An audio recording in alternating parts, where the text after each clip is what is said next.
Bem-vindos à primeira semana de atividades do 50º Congresso Brasileiro de Geologia no SGB Educa, com a sessão Paleontologia. A apresentação de hoje está relacionada com a oficina Entendendo a Cabeça dos Fósseis. O palestrante é o professor Rodrigo Santucci. Ele possui graduação em Geologia pela Universidade de São Paulo, mestrado em Geologia pela Universidade Estadual Paulista Júlio de Mesquita Filho e doutorado pela mesma universidade em 2005. Foi por 3 anos paleontólogo do Departamento Nacional de Produção Mineral e atualmente é professor da UNB Planaltina. Tem experiência na área de geociências com ênfase em paleontologia, atuando principalmente nos seguintes temas: saurópodos, titanossauros, análise cladística, grupo Bauru e biogeografia. Meu nome é Júlia Curto, sou professora do curso de Geologia da UNB e presidente da SBG Núcleo Brasília e faço parte da coordenação do 50º Congresso Brasileiro de Geologia. Professor, muito obrigado por esse presente à comunidade. Eu desejo uma boa oficina a todos e agradeço a presença de todos aqui hoje. E as perguntas podem ser colocadas no formulário que está no link na página mesmo do SGB Educa, que é uma parceria com o Serviço Geológico do Brasil. Obrigada, professor. Pode seguir e fique à vontade. Ok, obrigado, Júlia.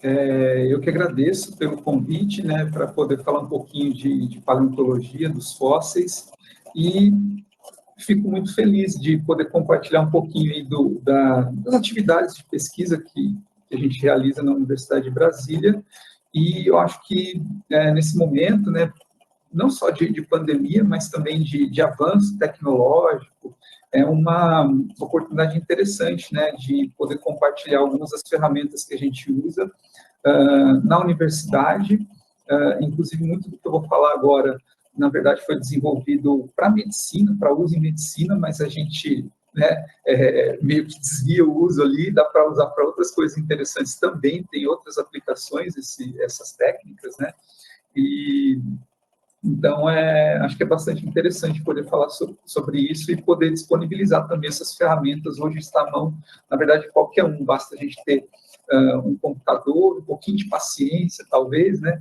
então era isso que é sobre isso que eu vou falar hoje, né? Então, deixa eu ver, sem mais delongas, né, acho que eu posso compartilhar aqui a tela e a gente começa. Então, só um instante aqui, compartilhando.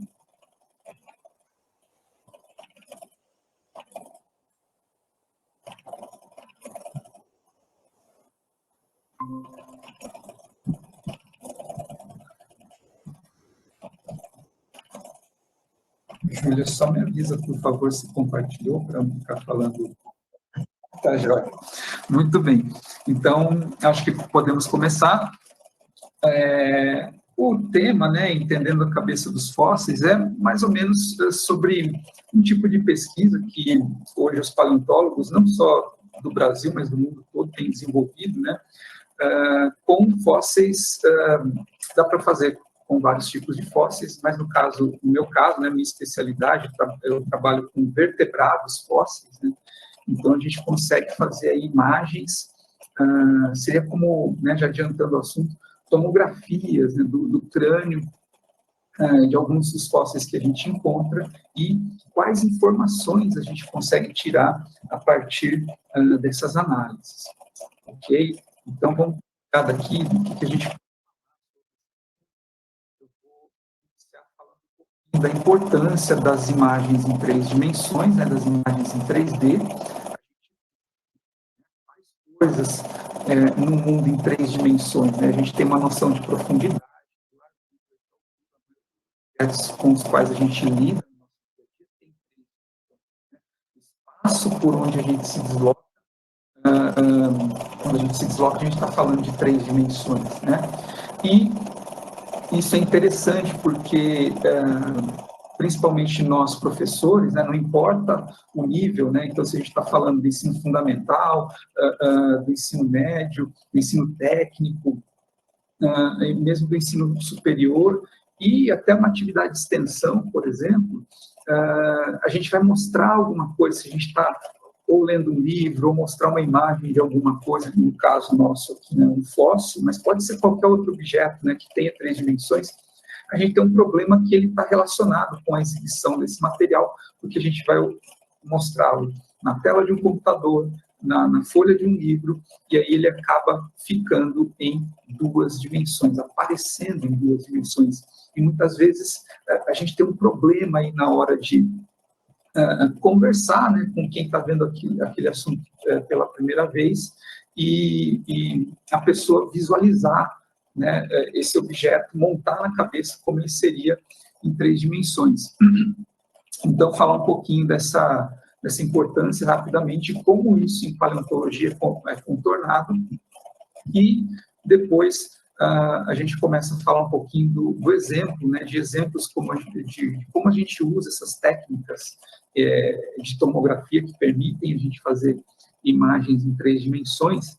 E é interessante porque, principalmente com quem lida aí com ensino, ou extensão, às vezes ensino técnico, mas o ensino fundamental, falando de aula de ciências, por exemplo, né, é interessante porque a gente pode usar, por exemplo, para biologia, né, discutir a discussão desses exemplos, né, usar para biologia, falar um pouco de evolução, falar sobre a própria anatomia desses fósseis, esse tipo de coisa, mas também interessante porque a gente fica com o pezinho ali naquela interdisciplinaridade, né, pelo menos em parte, porque a gente pode focar, por exemplo, como essas imagens são adquiridas, né, e um pouquinho da física ali, entram conceitos de física tal, para entender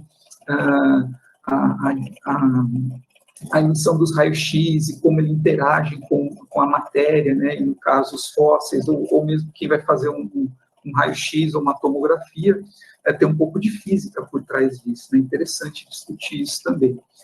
E, no final das contas, acho que a coisa mais interessante, mais bacana de falar de como isso é usado para fósseis, como isso é usado para paleontologia, é que fala do método científico, de uma maneira das mais básicas até um pouquinho mais sofisticada, mas de maneira geral, o que eu quero dizer com isso, né? Eu dou exemplo de como funciona o método científico. No caso, né, nós temos um fóssil, eu vou falar de alguns fósseis, mostrar alguns fósseis, a gente tem esses fósseis, eles são animais extintos, viveram no passado, no caso dos exemplos, há milhões de anos, dezenas de milhões de anos atrás, e não temos testemunhas, não temos filmagens, ninguém viu o que como esses animais se comportavam, o que eles faziam, e aí a gente se pergunta, nossa, mas como que eu consigo descobrir alguma coisa sobre o comportamento, sobre coisas até bastante específicas sobre esses fósseis, se eu não vi esse animal vivendo, né? Ele já está extinto, e interessante também, eu não tenho nem acesso às partes moles, né? No caso dos vertebrados, eu só tenho os ossos, os músculos, vasos sanguíneos, etc. Não se preservam. Então, como que eu consigo recuperar esse tipo de informação, ou pelo menos inferir um pouco sobre o comportamento desses fósseis, né? Justamente aí que entra a questão tão bacana do método científico, né? A gente coleta evidências através desses estudos, e através dessas evidências a gente consegue inferir o que esses animais, pelo menos algumas das coisas que esses animais provavelmente faziam quando estavam vivos há milhões de anos atrás, há dezenas de milhões de anos atrás, né? Então, para mostrar que esse trabalho, esse estudo, no caso de paleontologia, não é simplesmente uma adivinhação, né? O pesquisador, o paleontólogo, acha que ele tinha, né, o animal se comportava desse jeito ou daquele outro, simplesmente porque ele acha legal que esse animal tem essa característica. Não, ela é baseada em evidências, né? Então, tem todo um método científico por trás disso. E no final, pessoal, né, eu penso em seria interessante mostrar para todos como fazer. Então, como eu falei no começo, essas ferramentas, essas técnicas hoje estão acessíveis para qualquer um. Você tem que ter um computador mínimo ali, né, mas dá para fazer uma preparação antes e mostrar essas imagens, né, numa aula, numa exposição dessas imagens em 3 dimensões, fica bastante interessante, muito mais fácil de conversar sobre um assunto tendo esse tipo de imagem disponível. Então, vamos começar, né, só passei uma ideia do que a gente vai ver, vamos começar aqui a falar rapidamente, né, sobre essa importância, né, das imagens 3D. O que a gente está vendo aqui, pessoal, né, duas imagens,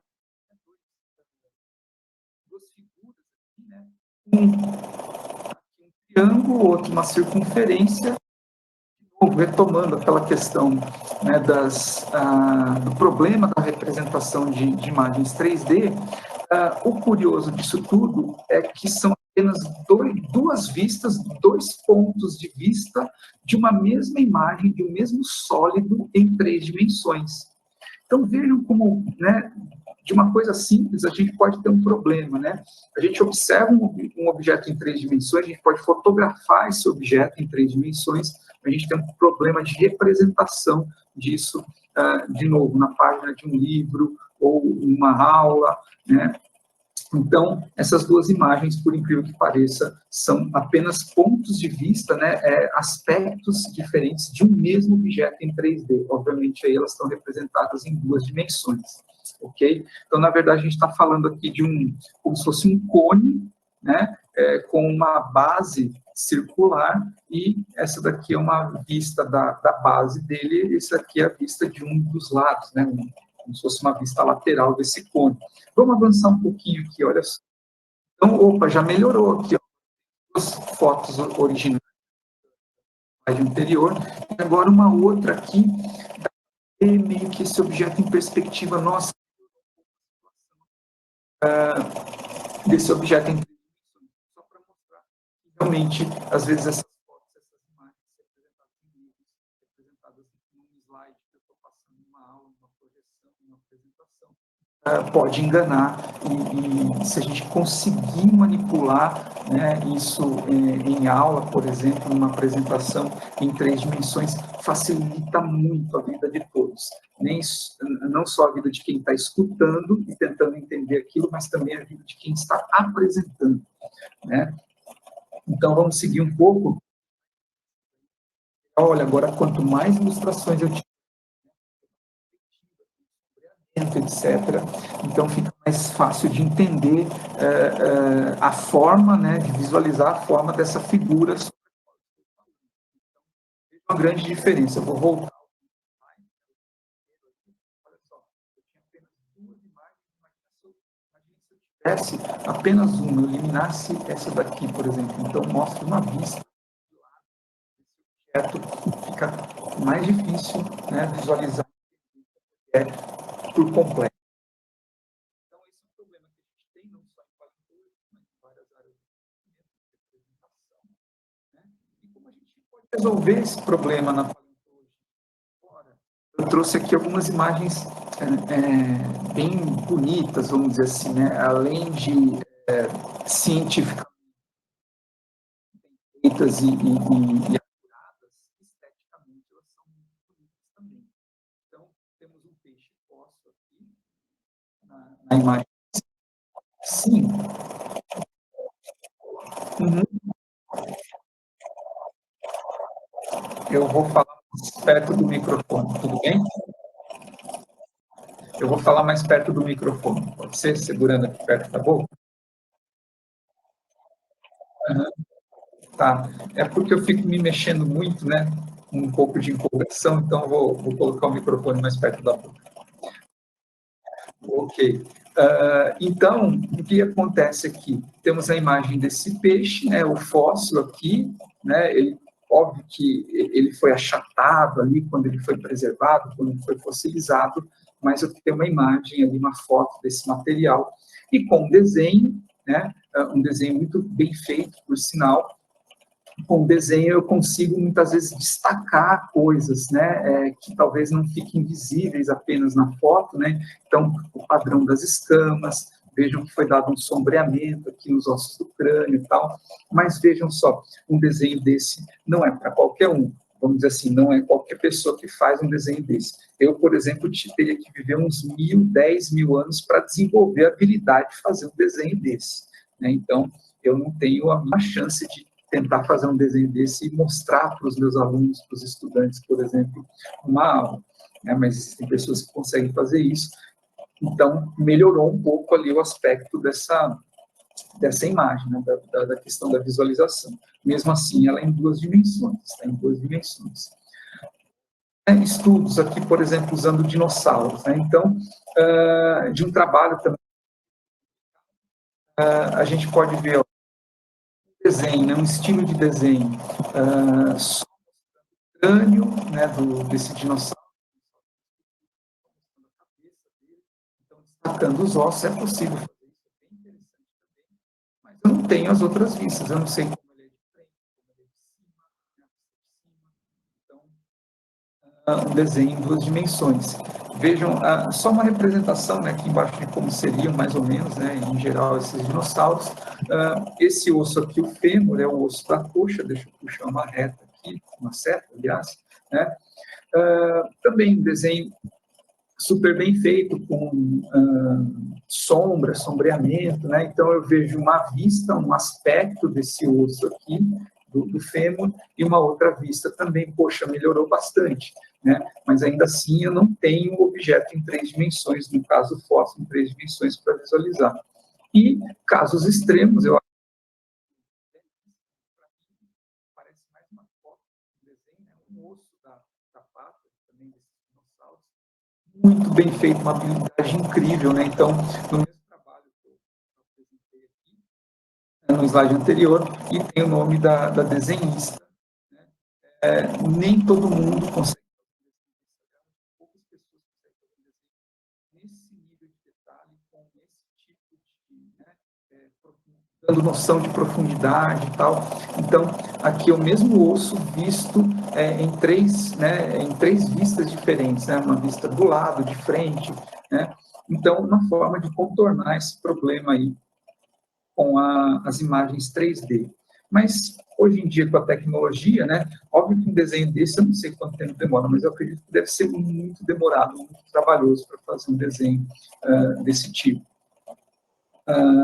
E o que a gente pode fazer para superar esses problemas, né? Então, hoje em dia, a gente tem alguns sites, por exemplo, que permitem acessar imagens em 3 dimensões desses materiais, desses. Então, um local onde é interessante acessar essas imagens, todos podemos acessar essas imagens e manipulá-las, é esse site aqui, ó, Sketchfab, né? Tem o site aqui, depois eu passo, no final, eu vou deixar um link desses locais para quem tiver interesse, possa acessar e começar a brincar, visualizar essas imagens. Eu optei aqui, pessoal, por não abrir o site mesmo, porque poderia ficar um pouquinho pesado aí na hora da apresentação e tal. Então, eu só peguei fotos desses modelos em 3D desses sites, né? No caso desse site. Então, vocês podem procurar ali, tem a busca, né?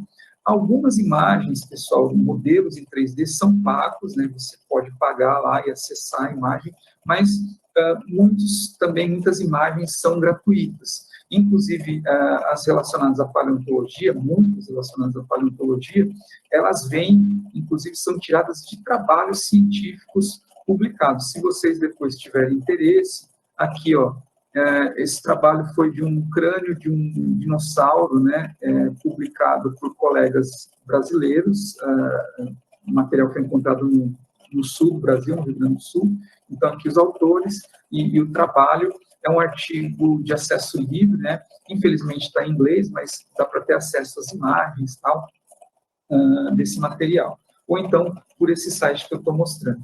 E o legal disso tudo é que no site você pode pegar esse crânio, então aqui só para localizar vocês, a gente está vendo a órbita, né, onde ficavam os olhos desse bicho, aqui a abertura do focinho, a abertura nasal, ele está com a mandíbula, né, como se estivesse com a boca fechada, então a mandíbula aqui, e você pode brincar com esse modelo em 3 dimensões, então muito mais legal, muito mais interessante para visualizar esse material, né?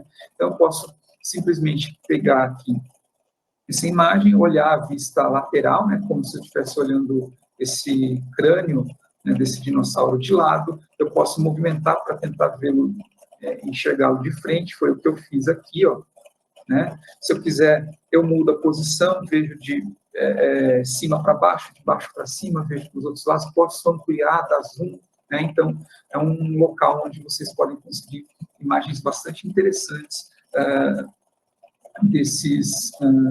de fósseis em geral, e também dá para conseguir imagens sobre o corpo humano, pensando aí em quem está trabalhando, precisa falar sobre o corpo humano no ensino fundamental, por exemplo, né? Então, tem imagens bastante interessantes aí do sistema digestivo, de ossos, né? Conjuntos de ossos, ossos da bacia, ossos dos braços. Então, bem interessante, interativo aí, esse site para visualização em 3D e poder manipular essas imagens em 3 dimensões. Vamos seguir e ver se a gente consegue melhorar isso, né? Tem um outro site, pessoal, que chama, né, a gente aí no buscador, né, morfologia digital. E ele fala, basicamente, ele reúne, né, um conjunto de imagens geradas a partir de tomografias, né? É como se fosse uma biblioteca, só que de imagens em 3 dimensões geradas a partir de tomografias. Infelizmente, pessoal, essas iniciativas ainda a maioria não, todas que eu conheço, assim, as melhores estão em inglês, né? Então, mas não é muito difícil se localizar ali, né? Então, quem quiser acessar o site e ler sobre ele, né? Então, ele tem aqui sobre quem é responsável por ele, então, ele está hospedado ali, as pessoas que mais interagem, contribuem, são o pessoal da Universidade do Texas, né? E eles têm lá tomógrafos, eles fazem várias imagens e disponibilizam essas imagens, ou outros colegas paleontólogos ou que trabalham, precisam fazer alguma imagem não só de fóssil, mas de seres vivos em geral, fazem as imagens lá e essas imagens são disponibilizadas depois, ou do trabalho publicado, ou pela autorização de quem está fazendo essas imagens, então ele reúne essas informações. Então, aqui, basicamente, vocês conseguem informações sobre quem fez o site, quem mantém, quem carrega as imagens, esse tipo de coisa, sobre o que é esse projeto, né?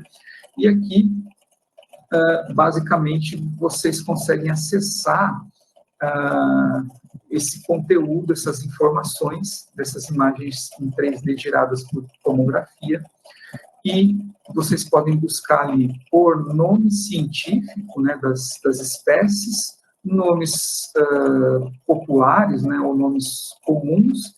Então, não vai ajudar muito aí, porque estão em inglês, né, não tem os nomes populares em português, mas daqui a pouco eu vou mostrar uma outra página, e dentro, né, desse item, e é fácil, porque eles têm as imagens dos fósseis ou dos organismos, dos grupos de organismos, por exemplo, mamíferos, aves, então fica meio bastante fácil de localizar, mesmo não sabendo o nome científico ou o nome em inglês, né? E, pessoal, eu falei, interessante, porque tem uma interface, por exemplo, né? Elas são obtidas através de tomógrafos. Eu, por exemplo, vivo me machucando, problemas de estiramento, às vezes dor aqui no joelho, dor no ombro, mexe, eu tenho que fazer uma tomografia.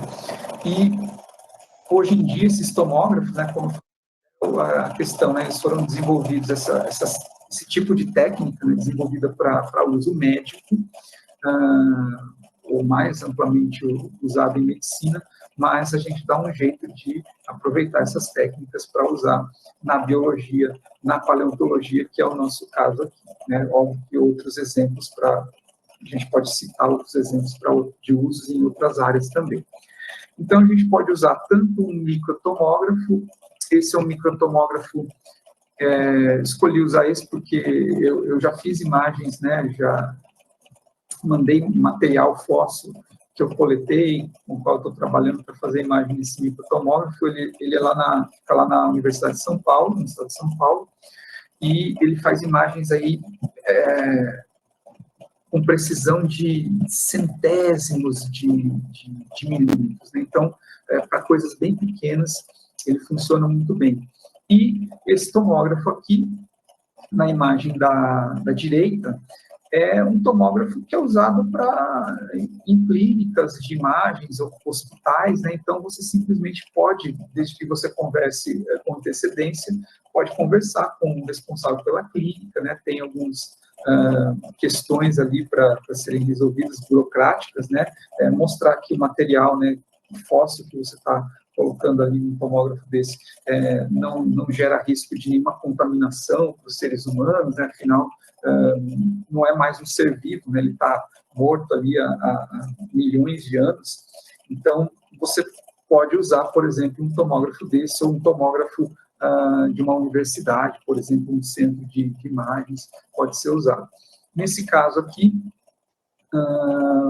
essa tomografia a gente fez no estado de São Paulo, no interior do estado de São Paulo, e para vocês terem uma ideia, que é o mesmo tomógrafo, se alguém já fez uma ressonância, uma tomografia, é o mesmo aparelho exatamente. Então, a gente marca um horário, entra um paciente ali de verdade, né, faz a tomografia, depois o outro paciente é um fóssil, né, no caso aí um vertebrado fóssil. Então, é o mesmo aparelho, a mesma técnica que é usada para seres humanos. E aí, aqui, a gente colocou, né, esses fósseis, eu vou mostrar depois essas imagens, como elas ficaram, né, é o crânio de um crocodilo, um crocodilomorfo, né, o termo correto, mas um parente bem distante dos crocodilos e jacarés atuais, encontrado no interior do estado de São Paulo. Então, aqui a gente tem o crânio dele, aqui a mandíbula. E como que funciona esse tipo de imagem, né? Então, esse tomógrafo, ele emite raio-x, e a grande questão, a grande diferença aí interessante é que, de um lado, ele tem o emissor de raio-x e, do outro lado dessa circunferência, desse túnel, vamos dizer assim, ele tem um sensor, né? Então, imaginem que ele, por aqui, por exemplo, ele fica rodando, né? Mas vamos dizer que por aqui ele está emitindo o raio-x vai passar, interagir com o fóssil e ele vai ser captado do outro lado. Qual que é a grande questão aí interessante da física envolvida nesse caso? Dependendo da densidade do material, o raio-x vai ter uma interação diferente, né, dependendo da densidade. Então, no ser humano, o que vai acontecer? Nossos ossos são mais densos, então o raio-x, né, o feixe de raio-x que passa ali pelos ossos vai ter uma interação diferente, vai ser captado de uma maneira diferente. A mesma coisa para os músculos, para os tendões, para os diferentes tipos de órgãos, né? Então, cada estrutura que a gente vai ter no fóssil, cada órgão, cada coisa no corpo de um ser humano vai ser captado de uma maneira diferente. O raio-x que atravessa essas estruturas vai ser captado de uma maneira diferente por causa das densidades diferentes. No caso do fóssil, o que acontece? Eu tenho, basicamente, os ossos fossilizados e eu tenho a rocha que está preencheu as cavidades que ficaram vazias. Todas essas cavidades, por exemplo, a abertura nasal foi preenchida por rocha, né, durante o processo de fossilização, foi preenchida por rocha, o espaço onde ficava o cérebro, os nervos do crânio, né, os nervos cranianos, a gente vai falar um pouquinho deles depois, tudo isso é preenchido por rocha. O tecido mole em si, ele desaparece, só sobram os ossos, mas toda essa parte é preenchida por rocha, então a gente consegue reconstruir, separar essas partes, né? O que é osso tem uma densidade diferente daquilo que é rocha, que está preenchendo esses espaços vazios, que antes, quando o animal estava vivo, era preenchida por tecidos moles, né? Então, vasos sanguíneos, nervos do crânio, até músculos, alguma coisa assim, por todo o sistema nervoso, né? Então, a gente tem tudo isso daí, nesse caso agora, preenchido por sedimentos, ok? Então, é basicamente essa ideia. O raio-x atravessa e, através das diferentes densidades, né, da interação com estruturas de diferentes densidades, ele vai gerar, ele vai ser captado de uma maneira diferente. E o que esse aparelho faz? O raio-x fica rodando junto com o sensor. Então, ele faz a imagem e vai rodando, rodando, rodando. Por isso, ele é um túnel, vai rodando, rodando. Então, ele fez a imagem de uma fatia, ele emite um feixe em uma fatia ali, e captou essa imagem toda, em 360 graus. É o que ele faz depois? Ele anda mais um pouquinho, faz o mesmo processo e capta mais uma fatia. Então, é como se eu estivesse fatiando, fazendo imagens digitais de fatias desse crânio. Então, imaginem aqui, ele tem uns 40 centímetros, aqui a parte de trás dele, ali a ponta do focinho já está lá mais para dentro. Ele faz uma fatia, né, 360 graus, depois ele anda um pouquinho, faz outra fatia, faz outra, até ele terminar, varrer o comprimento todo do crânio. Então, ele fez uma imagem fatia por fatia, né, em 360 graus desse material. E aí eu posso, em alguns programas específicos, manipular essas fatias, juntá-las e criar um sólido, um modelo 3D. Agora vem a parte mais legal. Não só da superfície externa, mas também da parte interna, dos espaços vazios que existem dentro do crânio, e assim por diante. Então, é interessante porque eu tenho a chance de reconstruir tudo isso. Então, só, né, depois dessa explicação de como funciona o processo, vamos voltar aqui e mostrar um pouco desse site. Eu entrei aqui, ó, no Digimon, entrei aqui ó, na parte de nomes científicos, e você, cada vez mais ele está sendo atualizado.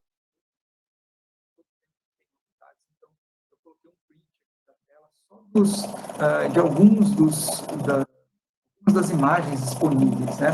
Então, ele começou antes com fósseis, tinha muita coisa de dinossauro, outros vertebrados fósseis, e vejam hoje como ele expandiu. Eu tenho até a disponibilidade hoje de imagens de organismos recentes, de plantas, por exemplo, não são muitas ainda, mas tem artrópodes, né? Tanto fósseis como viventes, moluscos, né, e outros organismos, ok? E aí ele está bem separadinho, né? Então ele tem aqui, ó, tubarões e outros peixes, né? Tá pelo nome aqui, então vocês podem procurar anfíbios, né? Então, tem o sapinho, tem uma ilustração, né? Dá para ver quantas imagens, né? Clicando aqui, vocês conseguem acessar todas essas imagens. As tartarugas, então está bem separadinho, né? Lagartos, aí vai ter de aves, mamíferos, crocodilos e fósseis, né? Dinossauros e tal. Então, eu só mostrei uma parte da tela aí para vocês. Hoje a gente já tem um banco bastante interessante dessas imagens. E o que a gente pode fazer com isso? Então, clicando num desses itens, o que eu fiz aqui? Eu abri aqui, ó, nos artrópodos, cliquei aqui, ó, e ele abre essa página com vários tipos de artrópodos aí com imagens disponíveis. E aí eu peguei um desses besouros com chifre, né? Vamos dar uma olhada, então, nesse besourinho. Então, o que vocês vão conseguir acessar aí? Esse tipo de coisa, então tem um nome científico do besourinho, né? Ele é uma espécie de vivente, e é como se fosse traduzindo, né, o besouro rinoceronte. E aí, o que é interessante aqui, ó, eles disponibilizam vários tipos de imagens.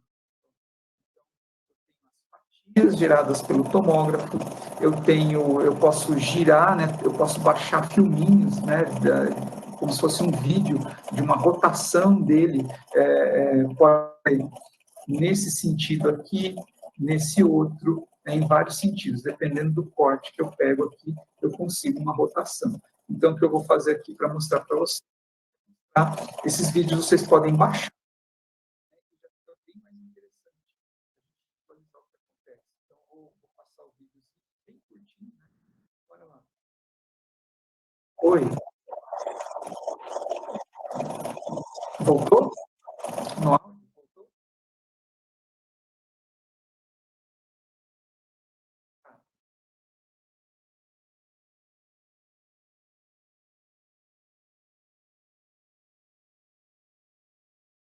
Isso. Então, o exemplo que eu dei, só para fugir um pouco dos fósseis, foi desse besouro. Então, é um animalzinho recente, né, pequenininho, então ele foi tomografado e a gente tem essa imagem aí disponível. Né? Eu tenho vários tipos de imagens. Essa é uma vista em 3D. Dá para ver, eu posso parar o vídeo, né? Se eu baixar o vídeo, né? Eu posso parar, e voltar, ir para frente e tal. E uma outra coisa que a gente pode ter acesso, né, é um outro tipo de imagem, que são como se fosse a imagem do besouro, mas cortado em fatias. Vamos ver o que acontece aqui. Olha lá. A imagem desse besouro é uma composição de várias, dezenas de fatias, uma do lado da outra, elas são colocadas juntas, né? São formar justamente o besourinho em 3 dimensões. Então, olha lá que legal, eu consigo ter acesso à anatomia interna do besouro, né? Então, por exemplo, como que é o chifre dele, né? Vou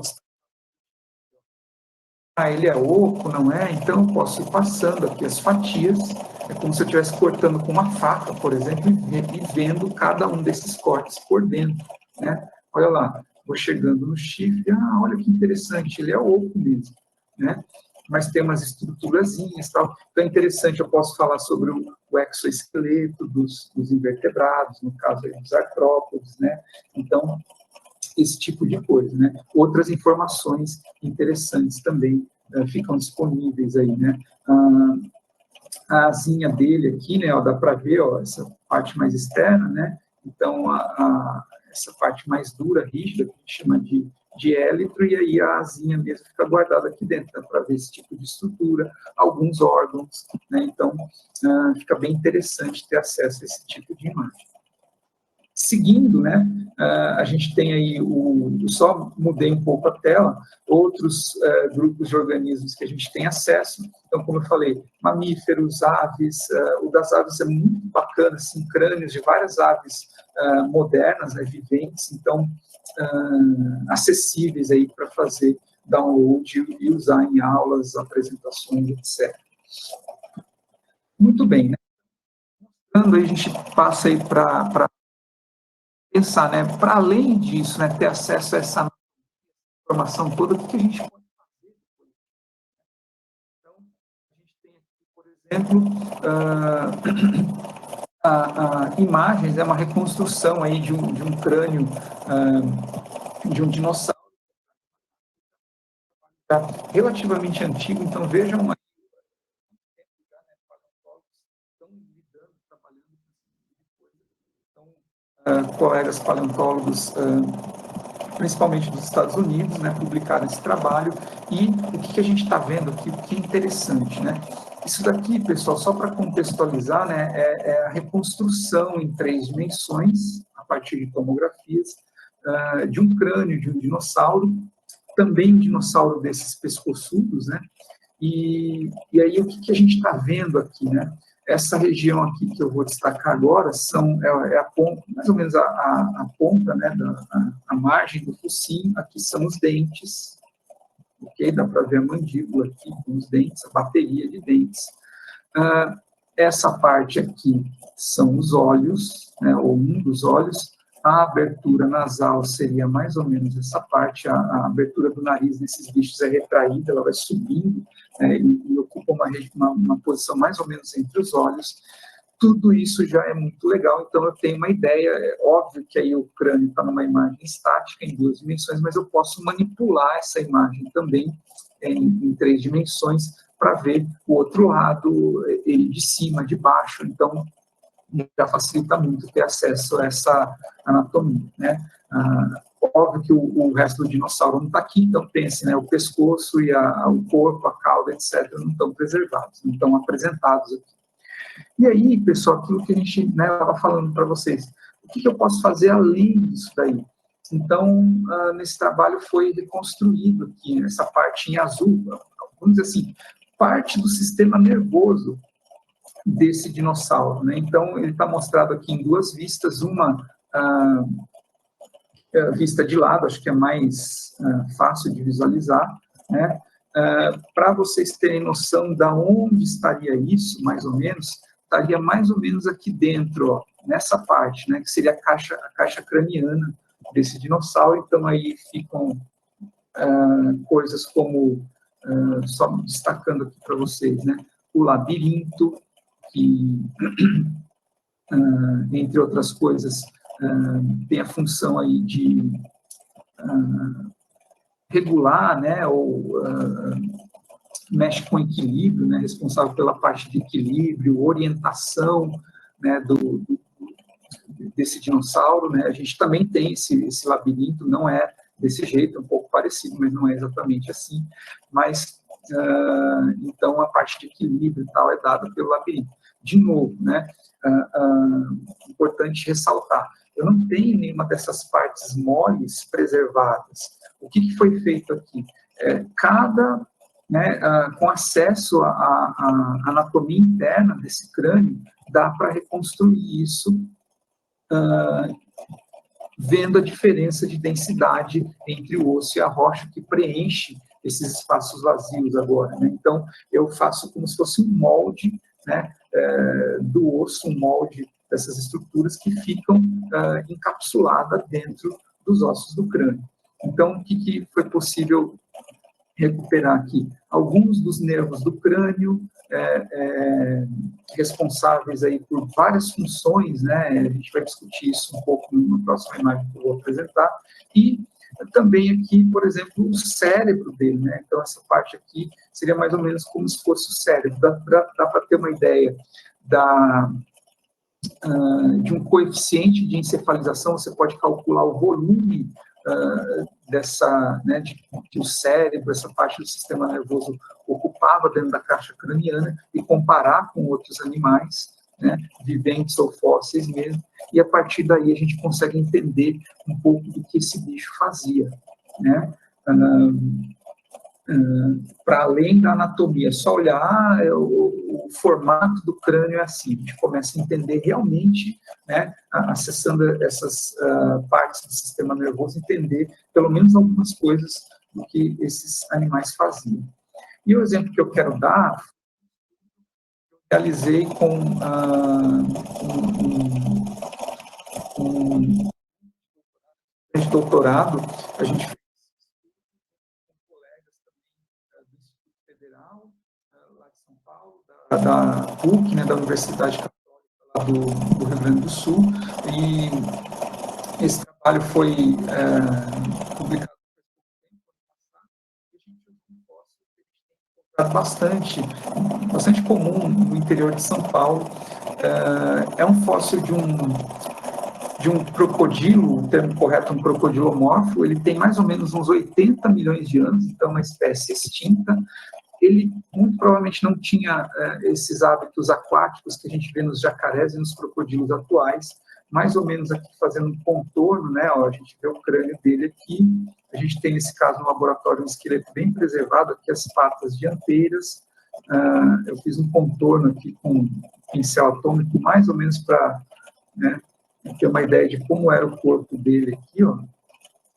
Aqui as patas traseiras, né?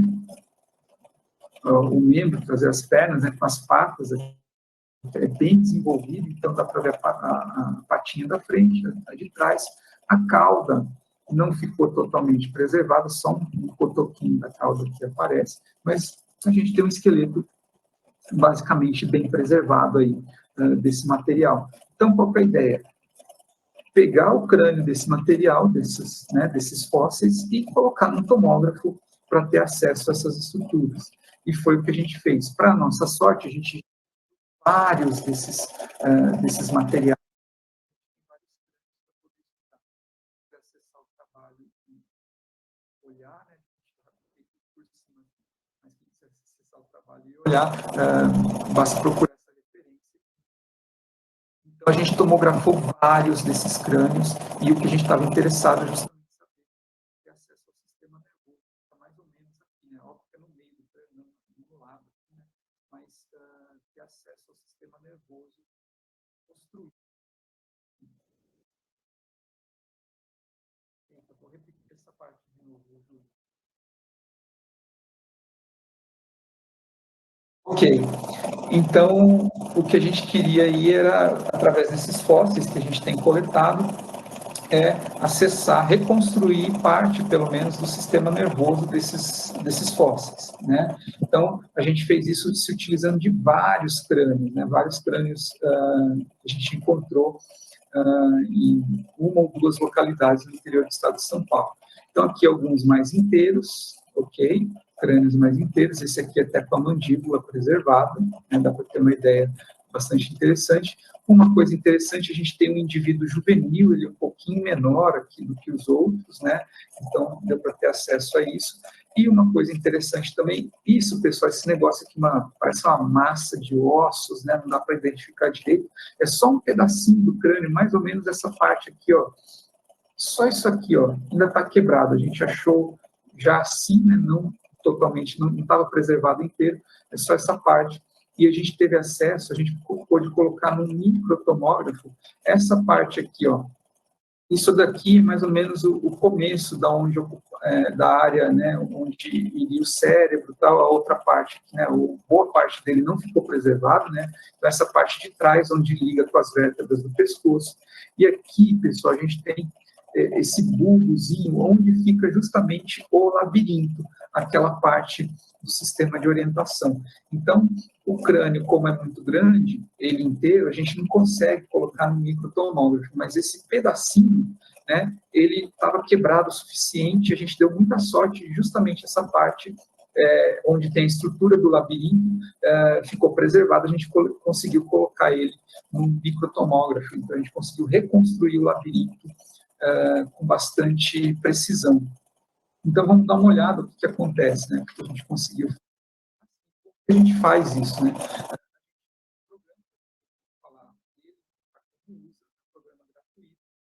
E, basicamente, o que esse programa faz? Ele junta todas aquelas fatias feitas pelo tomógrafo, ele abre sempre em 3 telas, né? Que são os 3 cortes, as 3 dimensões do espaço. Então, tem uma fatia representando o crânio em comprimento, uma na altura e uma na largura, né? Então, cada uma dessas telas, ó, então aqui eu tenho a largura, o comprimento do crânio, aqui eu estou vendo ele de cima e aqui também como se eu estivesse vendo de lado. O que acontece no final? Olha só, eu consigo, né, fazer fatias visualizar individualmente cada uma dessas fatias.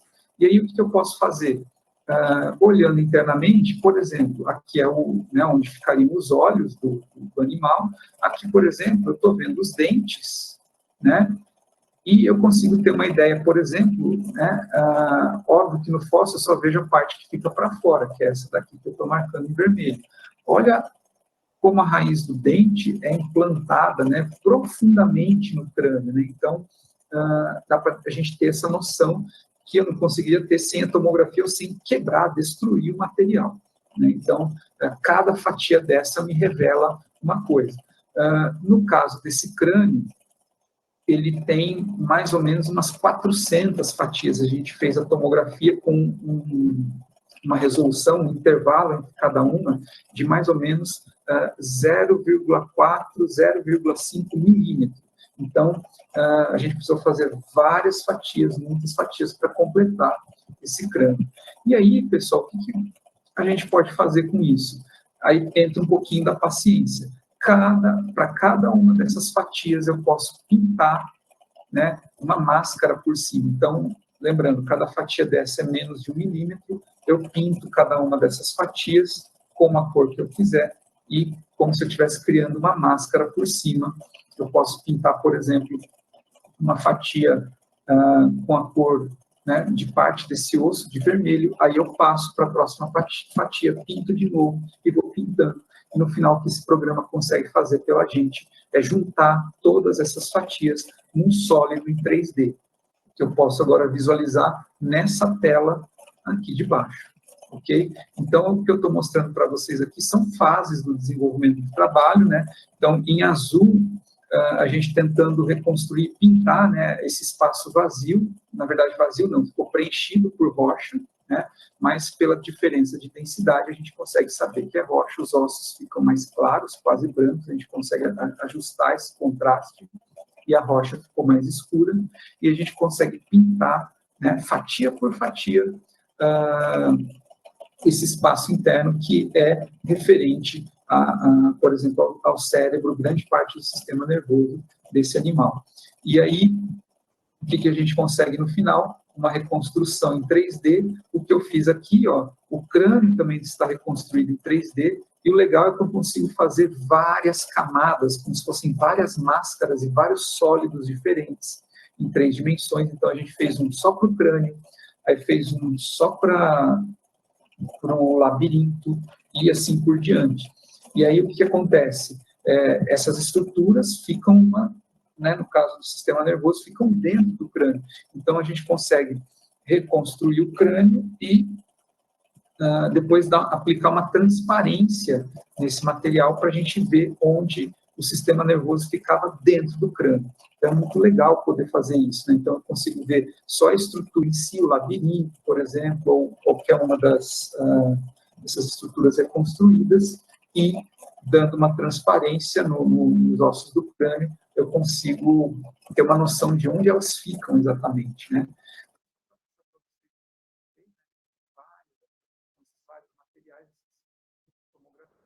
Conseguiu reconstruir, ó, às vezes só parte do cérebro, aqui essa região mais expandida aqui, ó, fazer o bulbo olfativo e tal, e outras estruturas. Rapidamente, sim.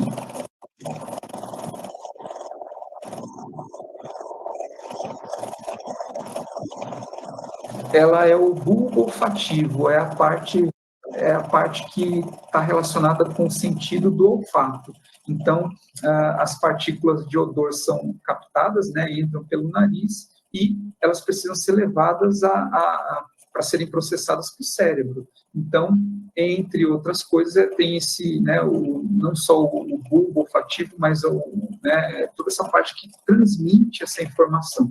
Então, o que acontece? O que é interessante? Dependendo do tamanho dessa estrutura, eu consigo dizer se esse animal tinha um bom olfato ou não, né? Então, percebam aí que eu reconstruí a anatomia né, de uma parte desse animal, e eu consigo inferir minimamente se ele tinha um bom sentido do olfato, sem ter visto esse animal vivo, né? Justamente aí que entra o método científico. Só mostrar o crânio aí com a transparência, né, aplicada, para a gente ter uma noção de onde essa estrutura, né, de parte do sistema nervoso. Opa, desculpa. Só para ter uma noção aqui, né, de onde essa estrutura se encontra dentro do crânio do animal. E aí, o que a gente consegue fazer? Reconstruir, né? A gente reconstruiu em várias cores, né? Só agora que o sistema nervoso, ou parte, né, do sistema nervoso. Então, de novo, como eu falei, o bulbo olfativo, né, ele é dividido aqui em duas partes. Eita, nós, hein?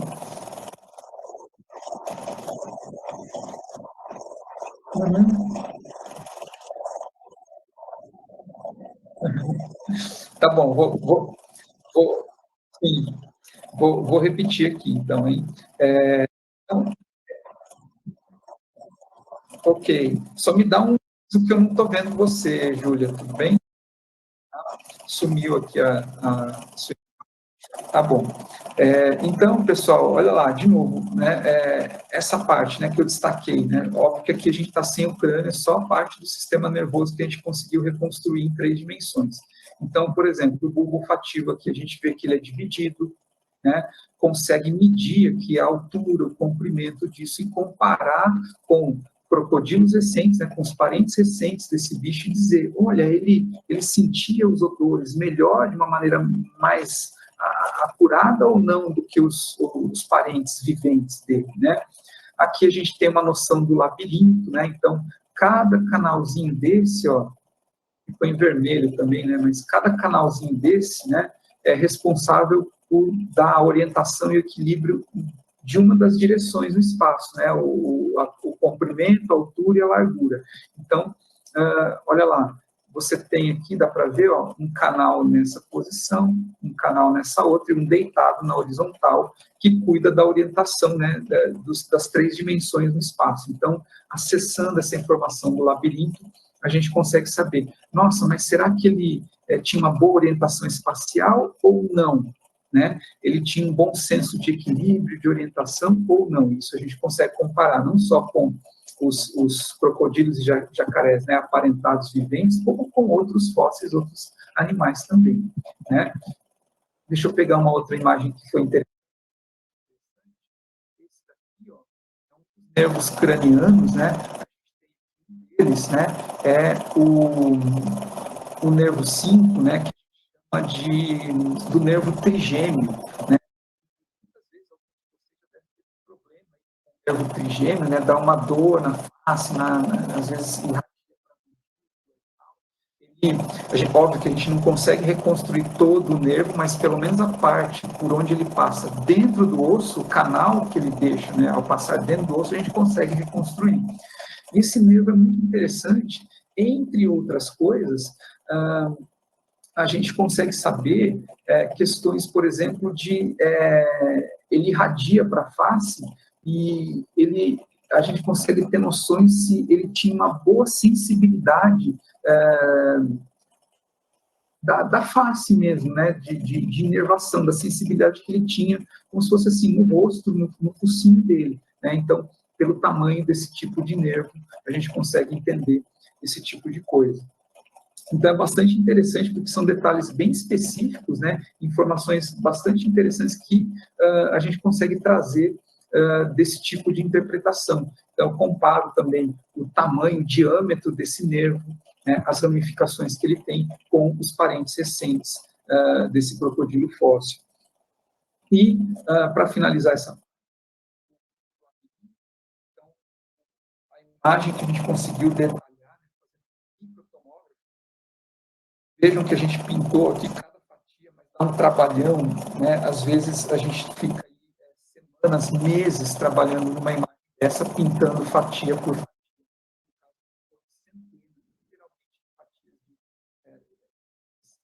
Centésimos de milímetros, né? Então, pintando uma por uma para poder reconstruir 3 dimensões do labirinto.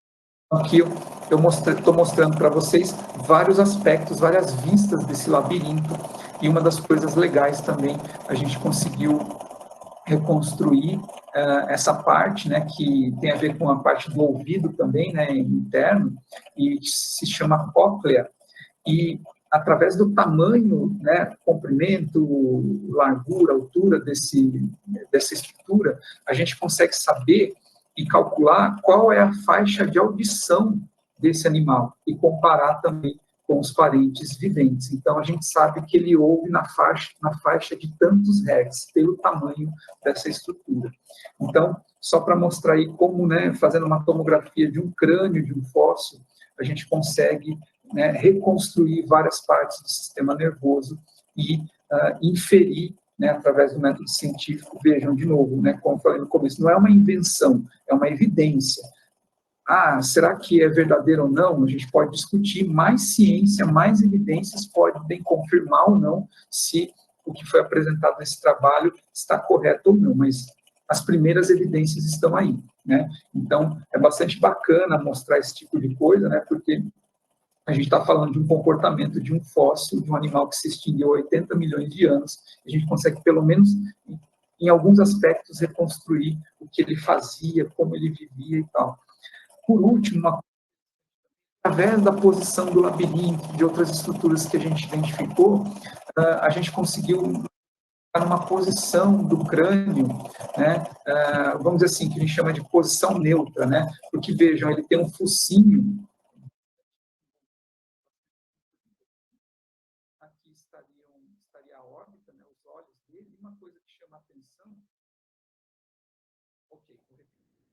Uma coisa legal que a gente conseguiu fazer também nesse trabalho é reconstruir a posição da cabeça dele, né? Então, através de informações ali do labirinto e outras partes do crânio, né? A gente conseguiu ver que o crânio dele ficava a posição neutra, né? Vamos dizer assim, com a qual ele andava, se locomovia e tal, não era reta, né? O crânio aqui não ficava reto, aqui essa parte, né? Ficava meio inclinado para baixo. E o que é interessante, a gente observa que ele tem um narigão aqui, né? Um focinho longo, e uma coisa que eu destaquei aqui, os olhos, né? A gente vê que os olhos ficam voltados meio para frente nesse animal, né? Os olhos ficam meio voltados para frente. E isso permitiria, olha lá, né, permitiria que, né, os dois olhos voltados para frente, assim como a gente tem os olhos meio, né, voltados para frente, a gente consegue formar imagens em 3 dimensões, que a gente chama de imagens estereoscópicas, né? Quando a gente vai ao cinema e vê um filme em 3D, né, basicamente a gente tem 2 imagens de uma mesma cena, né, 2 filmagens de uma mesma cena, com ângulos, né, filmados a partir de ângulos ligeiramente diferentes. Quando a gente bota aquele óculos 3D, o que ele faz pela gente é colocar as 2 imagens sobrepostas e a gente tem essa noção de profundidade. Se quiserem tentar em casa aí, perder essa noção, né, essa capacidade de enxergar em 3 dimensões, basta tapar um olho. E aí vocês começam a enxergar as coisas, olhar para as coisas e veem que dá uma perdida ali na noção de profundidade. A gente só consegue essa noção de profundidade por causa dos 2 olhos que a gente tem voltados para frente, a gente enxerga os objetos, o mesmo objeto, com ambos pontos de vista ligeiramente diferentes, o olho direito e o olho esquerdo.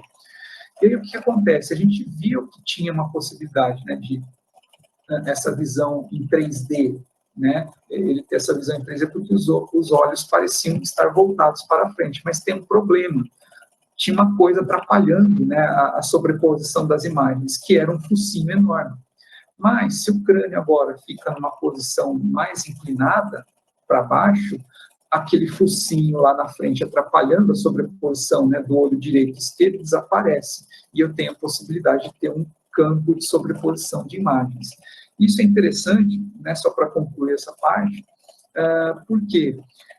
Porque aí a gente começa a inferir que se ele tem uma visão, um senso de orientação desenvolvido e uma possibilidade de formar imagens em 3 dimensões, né, bem desenvolvida também, muito provavelmente ele deve ter uma capacidade de orientação no espaço e enxergar as coisas, e a gente está falando de um animal carnívoro, né, e perseguir presas, né, então é interessante que uma das possibilidades, fica aberta pelo menos uma das possibilidades, né, de ter essa visão em 3D tão, assim, né, característica, né, fica meio muito visível, assim, que ele tem uma visão, capacidade de visão em 3 dimensões, em profundidade, que ele fosse um predador ativo, um pouco diferente dos jacarés e crocodilos atuais, que ficam mais ou menos esperando e dão, né, como se fosse um bote ali na presa. E talvez essa espécie ele conseguisse ir atrás mesmo em terra, né,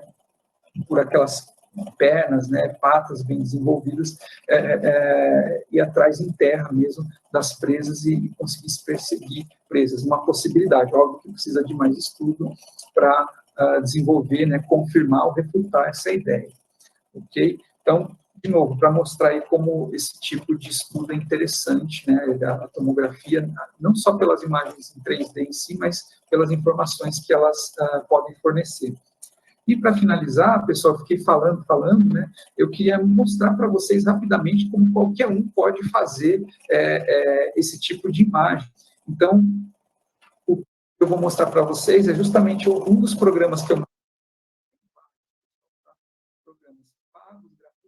mas eu escolhi esse especificamente porque ele é um programa gratuito, ele foi por um pessoal do Centro de Tecnologia da Informação, e eles são vinculados. Então, é muito bacana porque o site está em português, é um programa, não é muito pesado de rodar nos computadores em geral, ok? Mas se tiver um computador meio antigo, né, vai demorar, ele fica lá meio arrastando ali para rodar e fazer as imagens, tá? Mas gratuito, tem várias formas de baixar, né, para várias plataformas aí, para PC normal, para quem usa Apple e para quem usa Linux também, né, então vocês podem acessar de graça.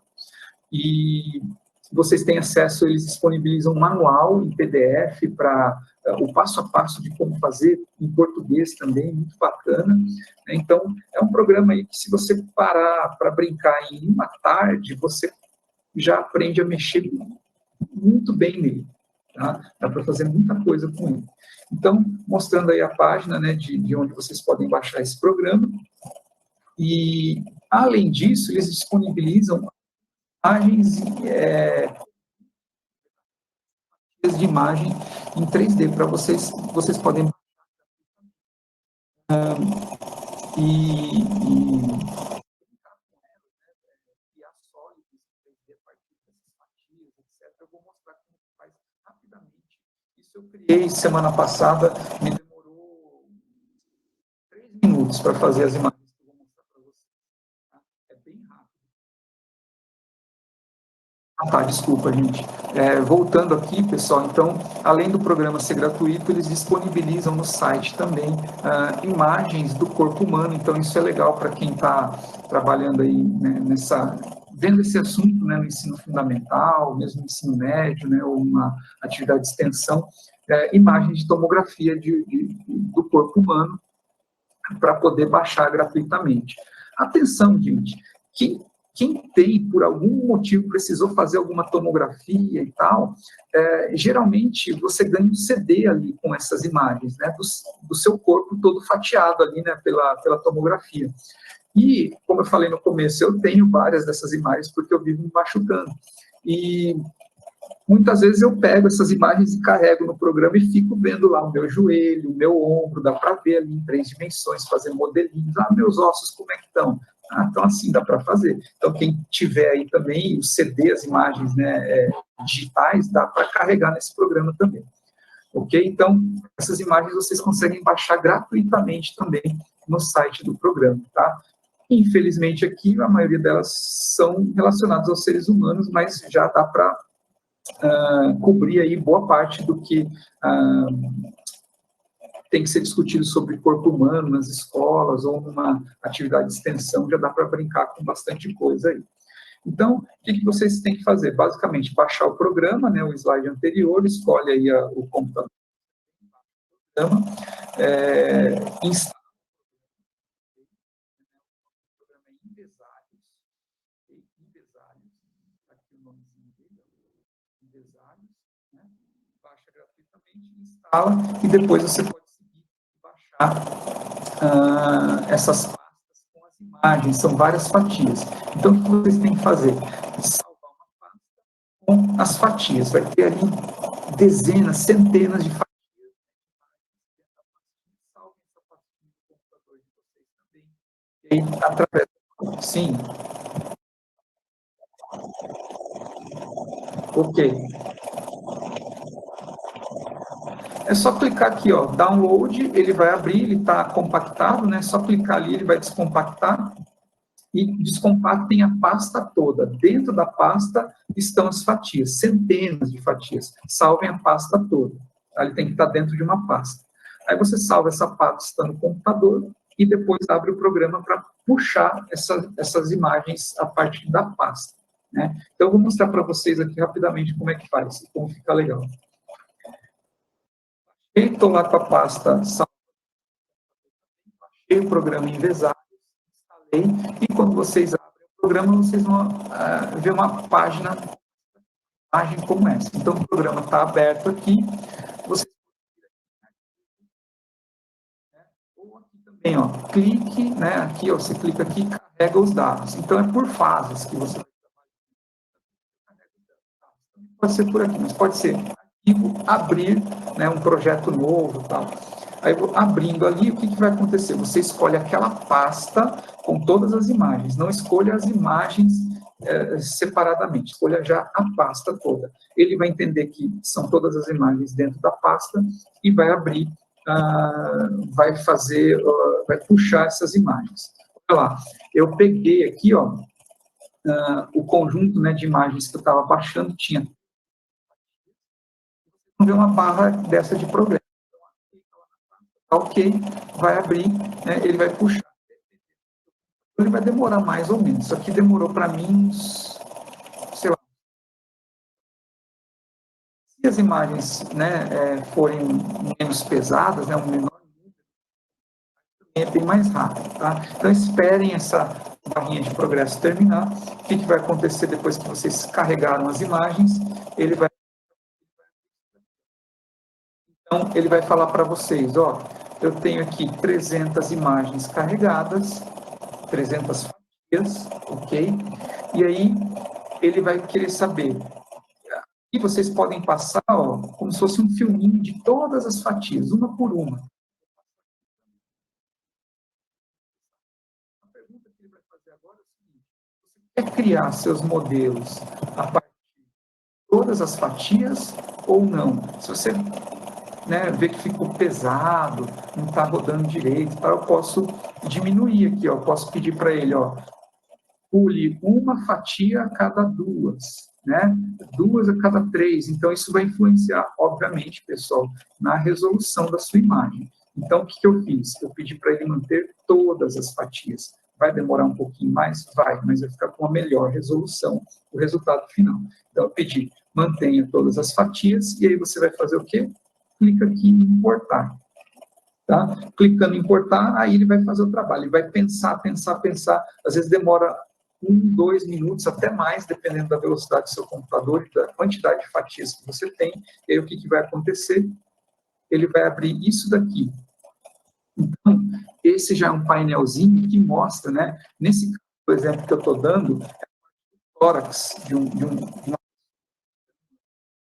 Olha lá que legal, ó. Ele mostra, ele juntou todas essas fatias da tomografia, ele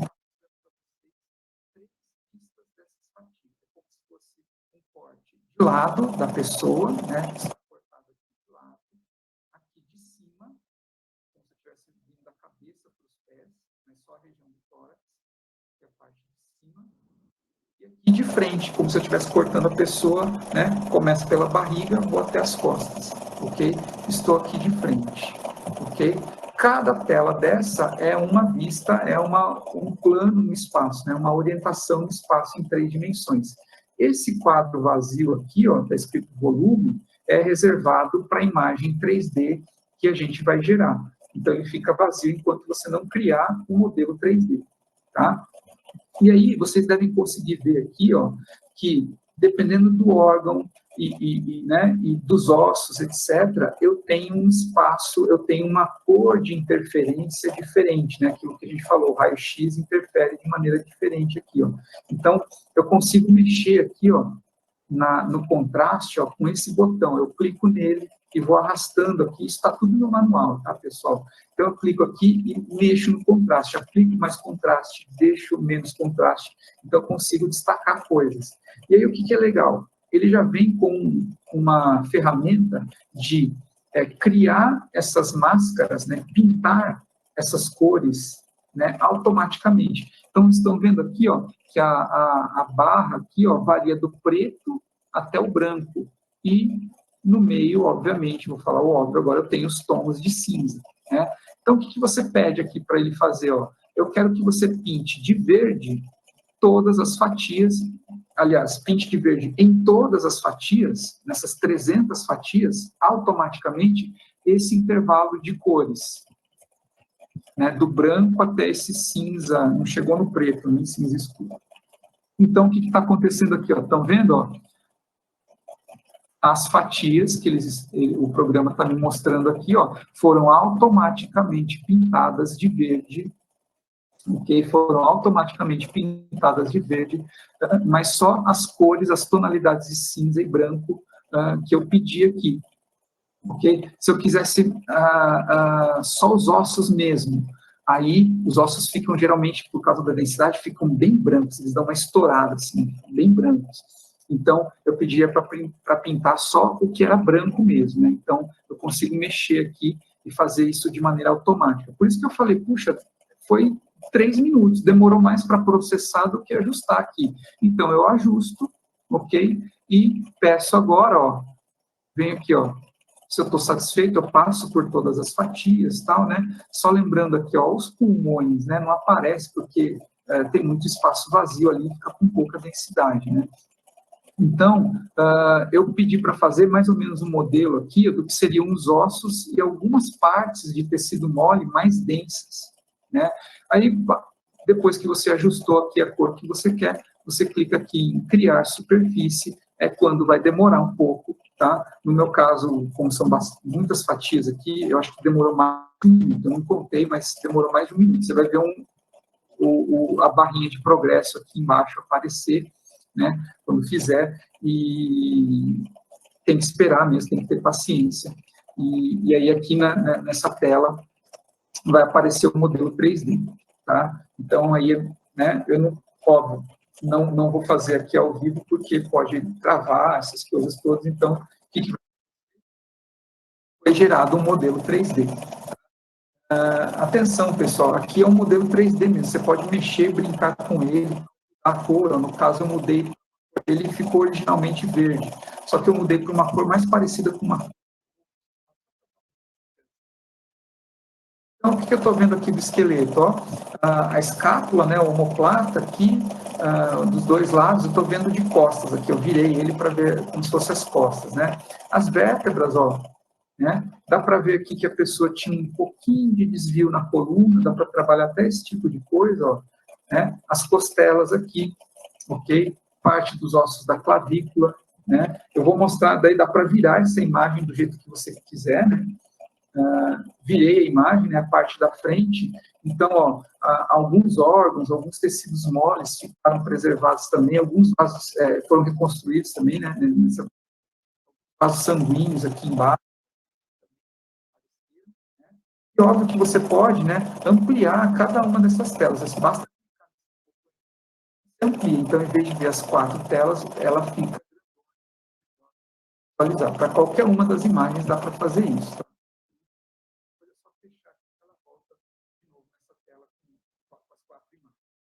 Aqui, ó, eu ampliei para vocês darem uma olhada. Então, a partir daqui dá para discutir muita coisa, né? E realmente rodar essa imagem, cada ponto tal, para ver cada osso, né? Ou como os ossos se articulam. Só em 3,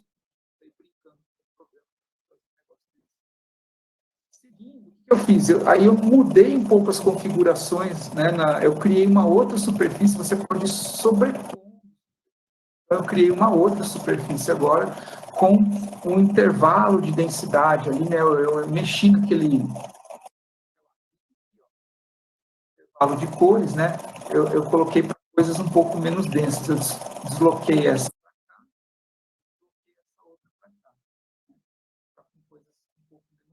Eu pintei de roxo, só para dar um contraste. Vejam só, eu consigo separar aqui alguns ossos, né, as vértebras e as costelas, de outros ossos das ata e da clavícula, por exemplo, né? Legal, eu consigo rodar e ver de cima, né? Então agora como se eu tivesse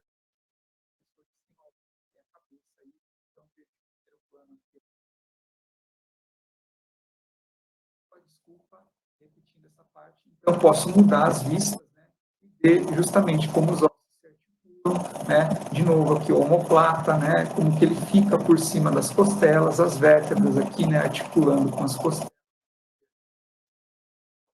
Então, bastante legal. Agora você tem uma imagem 3D disponível e pode criar coisas a partir dessa imagem. Você não fica apenas refém, eu peguei da internet, só dá para mover isso e ver aquilo. Eu posso fazer com essa imagem o que eu quiser agora, tá? Criar modelos da maneira que eu quiser. Ok? E, pessoal, essa é uma maneira automática. Eu falei que demorou, foram poucos minutos aí, né? Como eu fiz no exemplo do trabalho que a gente fez em conjunto, escolher um caminho um pouquinho mais doloroso, mas ele é mais legal no final. Eu posso manualmente pintar essas fatias, né? Às vezes o preenchimento automático não funciona muito bem, mas quero pintar só o externo, né? Os ossos aqui do peito, onde as costelas estão articuladas também. Eu quero pintar só o externo, mas se eu pintar todos automaticamente os ossos, ele vai pintar todo o esqueleto. Eu não quero, eu quero só mostrar esse, né?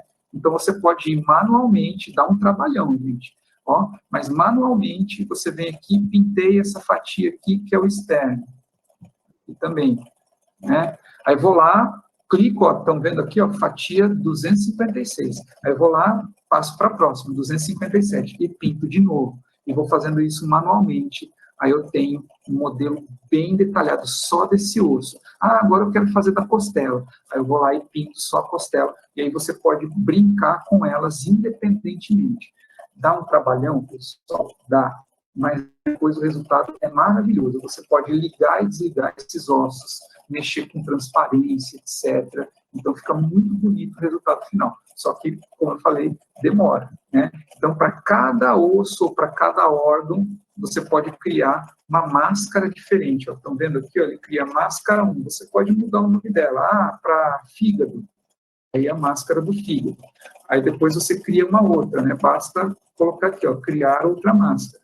Aí a máscara para as costelas. Aí costelas, você está falando para ali, e assim por diante. Então, como eu falei, dá um baita do trabalho, mas fica muito bonito e muito didático no final. Ok? Só para terminar, né, o do crânio, eu fiz aí também esse rapidinho, porque criou um modelo bem rápido. Não tem, né, o crânio todo não foi tomografado.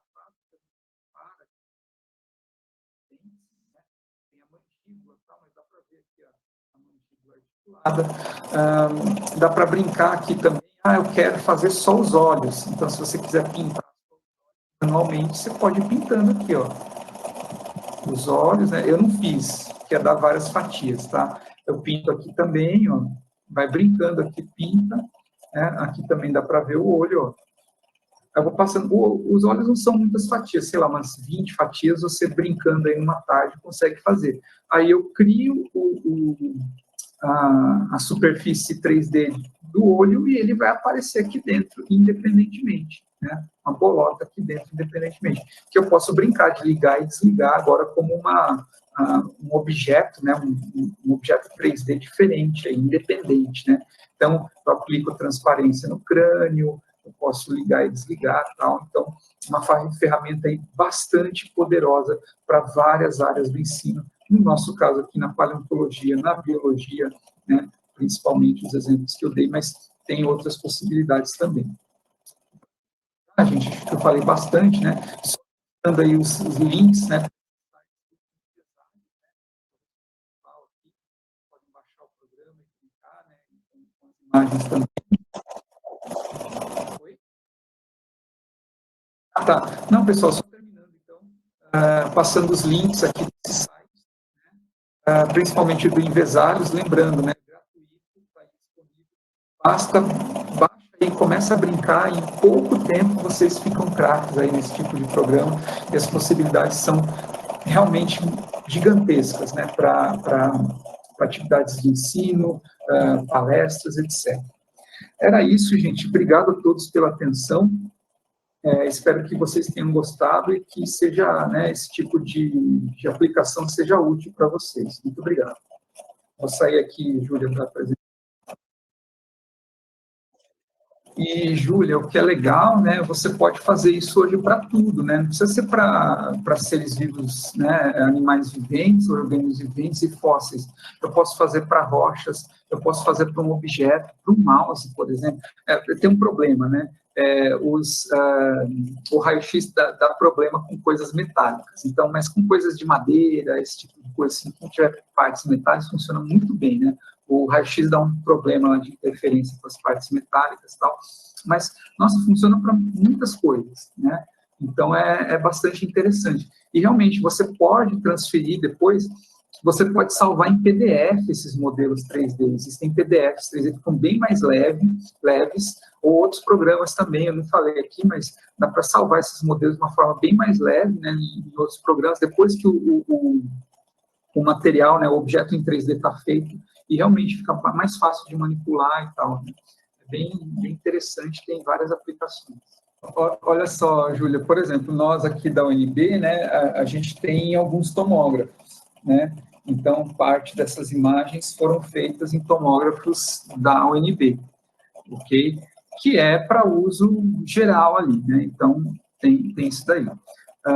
Parte das imagens foi feita, algumas delas foram feitas numa clínica de imagens aqui em Brasília. E aí, o que eu fiz? Eu entrei... Por que eu descobri isso, né? Que eu estava lá uma vez, numa das vezes que eu estava ali, né, de molho, no estaleiro, eu fui lá fazer a tomografia.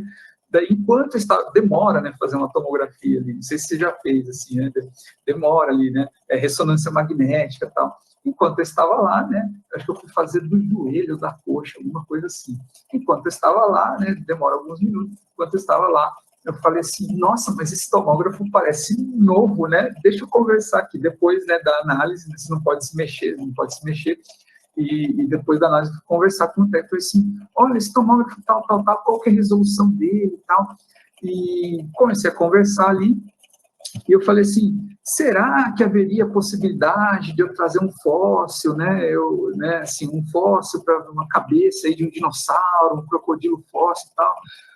A pessoa ficou interessada, a gente começou a conversar, ele falou assim, olha, o responsável pelo centro aqui está aqui agora, posso conversar com ele. O rapaz voltou, né, o responsável voltou e falou assim, olha, pode fazer sim. Eu falei, olha, não tem nenhum problema, porque de contaminação, né, não tem nada orgânico no material, já é fóssil, tem milhões de anos e tal. E, no fim, a gente tinha dinheiro de um projeto e a gente pagou pelas análises, como se fosse uma análise vou fazer a tomografia de um crânio. Quanto que é de uma pessoa? É tanto. Bota aí o senhor jacaré das plantas aí, né, como paciente também. É legal porque a gente vai à noite, então nem atrapalha ninguém. Eu vou lá 10 da noite, meia-noite, depois do último paciente, aí a gente põe lá os bichinhos fósseis e faz as tomografias, né? Como é fóssil, eles podem até aumentar a potência do feixe de raio-x, não vai fazer isso para um ser humano vivo, né? Você não quer matar a pessoa ali, e então aumenta a potência e é até mais rápida a análise, em alguns minutos ela está feita, né?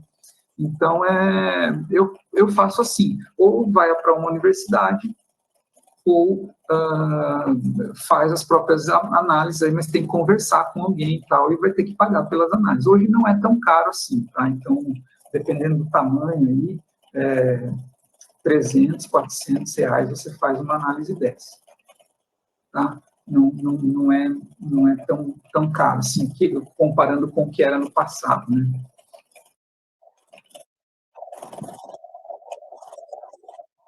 Faz. Não tem. E é legal que eu realmente tenho várias partes do meu corpo aí tomografadas e às vezes eu fico brincando. Deixa eu pegar aqui, né? Eu carrego o CD com as imagens, eu sempre peço, falei, me dá as imagens também, né? Com o CD, e aí transfiro para o computador e dá para ver muita coisa, assim, né? Você vê vaso sanguíneo, será que as principais artérias estão entupidas? Dá para ver, né? É bastante interessante. Então, quem tiver dessas imagens pode se aventurar lá e brincar e dar uma olhada também.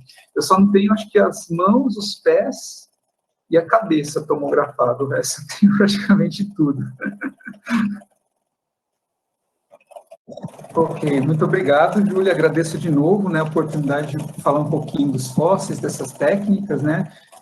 Como disse, espero que tenha sido útil. E sim, né, se tiverem dúvidas, perguntas, comentários, enviem para a gente vai ficar feliz em responder também. Ok? Até mais a todos. Obrigado.